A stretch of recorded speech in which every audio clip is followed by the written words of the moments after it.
for anyone who was complaining about the pettiness of American politics, we got a good present on Saturday when the presidential race really turned into a big debate about the size and scope of government. David Wessel, Wall Street Journal's economics editor, joins us up from Washington. Good morning, David. Good morning. So, of course, we woke up Saturday morning, Paul Ryan, Wisconsin Republican, chief of the House Budget Committee, and, of course, a leading critic of big government is now Mitt Romney's running mate. Right. So, I mean, it was really a wonderful bit of theater. There was Paul Ryan next to Mitt Romney in front of the battleship USS Wisconsin. You almost wondered whether they chose Paul Ryan just so they could have the USS Wisconsin behind it. And I think you're absolutely right. As my colleagues Damian Paletta and Janet Hook described this morning, what has been a race almost uncomfortable in the pettiness and people arguing about what year did Mitt Romney leave Bain Capital, or what exactly did Barack Obama mean when he said this thing or that thing, taking quotes out of context, putting them into context.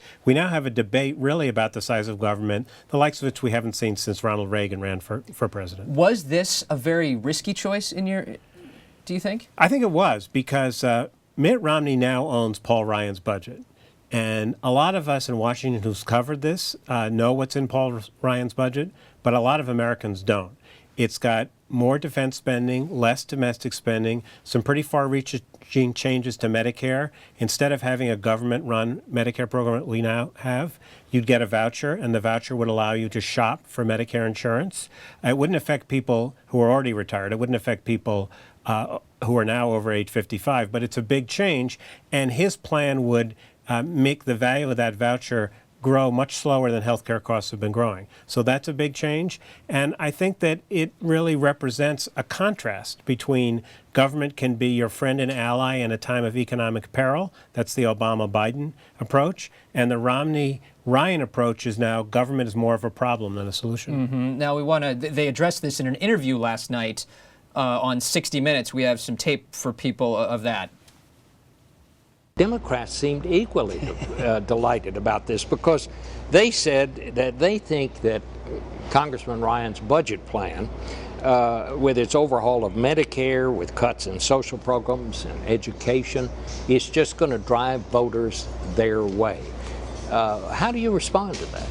Well, what I respond is very simple, and that is America has a choice, a very clear choice. Are we going to continue to spend $1 trillion more every year than we take in, and pass that burden to our children?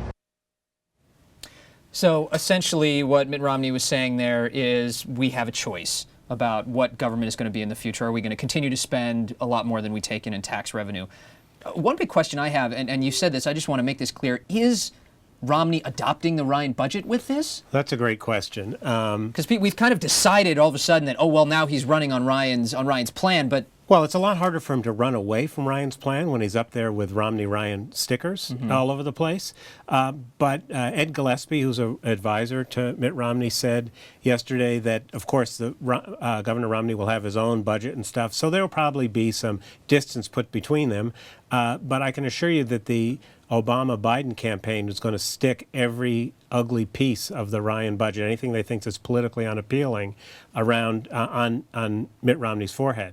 I mean, one interesting thing is that Paul Ryan is not afraid to take this stuff head on. He's going to Florida to campaign, which of course is where there are a lot of elderly people who, even though they wouldn't be affected by the changes to Medicare and Social Security he's recommended, are nonetheless very wary about anybody who wants to change those programs. Let's ask, again, big picture. In your opinion, looking 5 years out, if we follow, say, an Obama-Biden path or a Romney-Ryan path, what does the economy look like?